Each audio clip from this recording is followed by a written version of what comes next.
All right, what's up? Welcome in. You're watching the 49ers Report. Hope all of the faithful out there is having a fantastic week. I'm Chase Sr. A loaded show coming your way, and I want to start with the latest on the Niners injury report going into this weekend's game against the Miami Dolphins. Obviously, storylines are plentiful going into this matchup with all of the former Niners coaches on that Miami sideline as well as former Niner players on that sideline. And it's really important for San Francisco to be as healthy as possible. So let's take a look at this injury report here. The reports coming from the practice field today. Christian McCaffrey did not practice because of a knee injury. More on him coming up in a minute. Charles Omenihu, a surprise non-participant in practice, also dealing with the knee injury. Spencer Burford was going to be limited. He needed to give it a go a little bit, according to head coach Kyle Shanahan, but then did not give it a go, a non-participant. So I guess that ankle wasn't where it needs to be, at least up to this point. Deebo Samuel, a limited participant because of that quad injury. And on yesterday's show, Eric Armstead, we talked about him probably coming back against Miami, a full participant, and Jimmy Garoppolo, after taking a lot of hits last week against the New Orleans Saints, also a full participant. Now, a lot of you are probably concerned about Christian McCaffrey because when San Francisco made this trade, the overwhelming concern among this fan base was this guy is really talented. This guy has set records. He is an insanely good and valuable weapon at wide receiver and running back, but he suffered a lot of knee injury issues and a lot of hamstring injury issues and a lot of injury issues in general. And he was seen wearing a jersey today inside the locker room, but did not practice. And Kyle Shanahan said at his press conference that he had some irritation in his knee. If that's something that lingers, obviously, it's a massive concern for San Francisco because already Elijah Mitchell is probably going to miss the remainder of the regular season with that MCL injury, with that 6 to 8 week timeline. And McCaffrey is proven to be very valuable since getting traded to the Bay Area. These are his total numbers in 5 games since the trade, and going into that Saints game, since the acquisition of Christian McCaffrey, the 49ers had averaged about 28 points per game.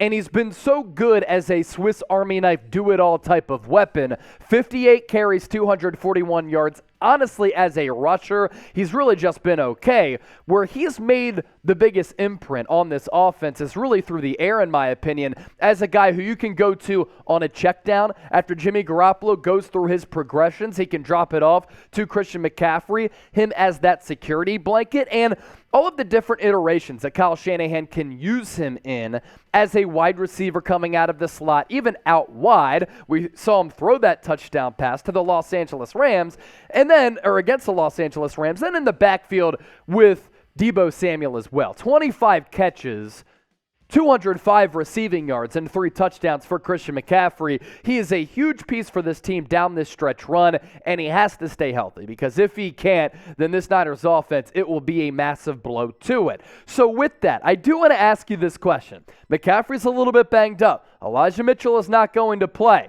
A little bit weird he hasn't gone on IR just yet. Jordan Mason, Ty Davis-Price could get some carries for San Francisco. Who will lead the Niners in rushing yards on Sunday? Could it be one of those aforementioned backs? Maybe a guy like Deebo Samuel. Drop a name, take a guess right now in the comment section. Now, during our watch party, excited to announce that we will be giving away a Deebo Samuel autographed helmet. If you want to get in the running to win that autographed Deebo Samuel helmet, here are the steps that you need to follow, and we'll announce the winner during our watch party on Sunday against the Miami Dolphins. Step number 1, follow Valley Brothers Collectibles on Facebook. Number 2, go to the Deebo Samuel post, comment 49ers Report. You have to be subscribed to our YouTube channel right here, and I'm going to announce the winner at the end of the third quarter during Sunday's watch party. As for that Deebo Samuel autographed helmet from Valley Brothers Collectibles, here it is right here. You see the Deebo signature on the top, the visor, the helmet, so fresh. Follow those steps to get in the running to win that. And that's why you subscribe to the 49ers Report. To Talanoa Hufanga now. He's putting together an all-pro, Pro Bowl caliber season, and currently among all safeties. He is the only player to do what we're about to talk about. And this guy has been so special as a safety who can play on the back end, at linebacker, in the slot, and then fulfill his role in the box as well. Only safety to do all of this. Stops, tied for second. Pressures, tied for seventh. Pass breakups, tied for second. Interceptions among all safeties, tied for second. Passer rating when targeted, second. This guy, as a fifth-round pick out of USC, has ended up paying massive dividends to the San Francisco 49ers, and his overall stats this year, this is a partially the reason why the Niners have the number one overall defense in the NFL. 65 tackles is because of his imprint on this Niners defense under D'Amico Ryans. 7 pass breakups, which is a great number for a safety. He just has a knack for making plays, and his instincts, whether it's against the ground game and just pinpointing when those plays are about to happen and through the aerial attack, just nonetheless so good. 5 tackles for loss, 1 forced fumble for Talanoa Hufanga, who Brian Baldinger likes to call like the Polynesian Tiger or something, a fantastic nickname for him. But he's been beastly so far, so to show him some love, I want you to type 29 down below. That's his jersey number to show love to Talanoa Hufanga. Another reminder, we will be live on Sunday for a watch party against the Miami Dolphins, and subs gained so far between Dolphins Today and the 49ers Report. Dolphins Today, 48. 49ers Report, 108. We want to smash Miami on the football field. We want to smash Miami Dolphins today during our watch party and crush them in subscribers gained. Let's show the host, Will Scott, Dolphins fans have nothing on the Niner faithful. Subscribe to the show for videos every single day on the San Francisco 49ers. If you want to bet on this game, no better place to do it than our sportsbook partner, BetUS. If you head to chatsports.com/49bet and enter the promo code Niners125, be sure to sign up. And when you do that, you get a 125% deposit bonus. You put in $100, you get an additional $125 back. That's $225 to game with during this season. And the 49ers are the favorites to be victorious in this matchup, to win 5 games in a row. 3.5 is the line right now. Over under 46.5. I'm fascinated to see how this kind of moves, this line, over the next couple of days leading up until kickoff. Let's round out today's show with Jimmie Ward. He was on KNBR radio last night. And by the way, I do make a lot of appearances on the affiliate there in San Francisco, the game. So make sure you tune in and follow me on Twitter, because I'll always tweet out when I go on to the show. But he did say that the 49ers have had no discussions about re-signing him. He's set to be a free agent after this year, and said that the Niners have not made an offer. As for exactly what he had to say on KNBR, obviously I'm going to free agency, but, well, yeah, I'm going to free agency. The 49ers haven't offered me anything, but I just feel like playing nickel corner just takes my value up. I'm out here playing nickel at a high level, and last year I was playing safety at a high level. They know I can play safety. I can play strong or free. Now I can play nickel on top of that. How many safeties can play nickel and safety that can legitimately cover? Like, I'm out here covering number 1 wide receivers. At the end of the day, you're going to have to consider my name as one of the top players coming for free agency. And Jimmie Ward is a guy who was drafted in the first round by San Francisco several years ago. His career got off to a rocky start, and then he really started to find his groove. And with that came a lot of confidence. And we know that Jimmie Ward is a really confident dude. That's probably why he thinks that he should be one of the highest paid players in free agency. Jimmie Ward is really good. He's coming off his first Pro Bowl season last year. He was ranked in the top 100 among all players in the NFL. Lofty praise, no doubt about it. And I actually agree. A lot of people out there on YouTube, a lot of people out there on Twitter were saying the Niners are disrespecting Jimmie Ward and playing with his money by playing him at slot.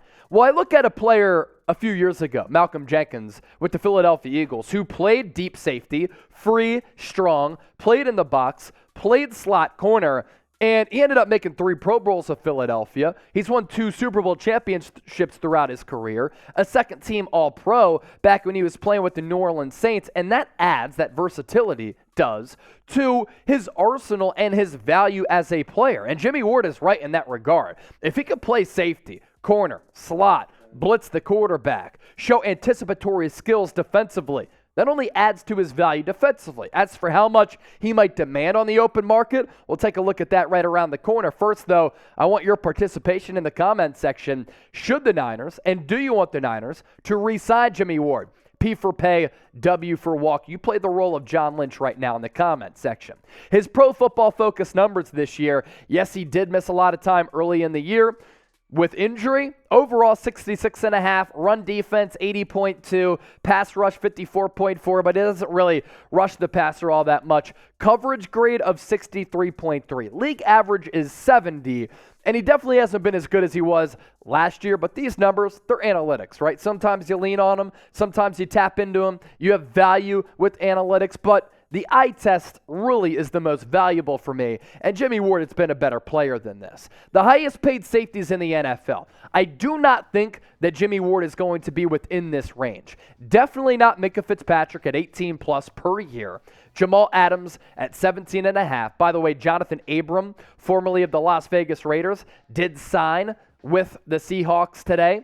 Harrison Smith, $16 million a year. Justin Simmons, 15 plus, and Budda Baker at 14.75. I'd say that Jimmie Ward is probably going to land anywhere between $10 to $13 million per year. And if I'm wrong, I'll certainly eat the crow on that. And I'm rooting for a guy like Jimmie Ward, a captain on this team, a guy who is a clubhouse leader, to get the bag. But he's not one of those safeties who we just showed you, and he's been somewhat injury-prone throughout his career. We'll see. We'll see if the Niners have those contract negotiations. He's going to be one of the marquee free agents on this roster set to hit the open market. If you're still watching up to this point, you're subscribed to the show, you love the 49ers Report, and of course, the San Francisco 49ers, that means that you're a real one. It's a real one. Roll call. We appreciate all of you for supporting the show, and if you get filed under that category of somebody who's subscribed and loves what we do, that means that you're a real one, so type it right now, and as always, we appreciate you tuned in to the 49ers Report.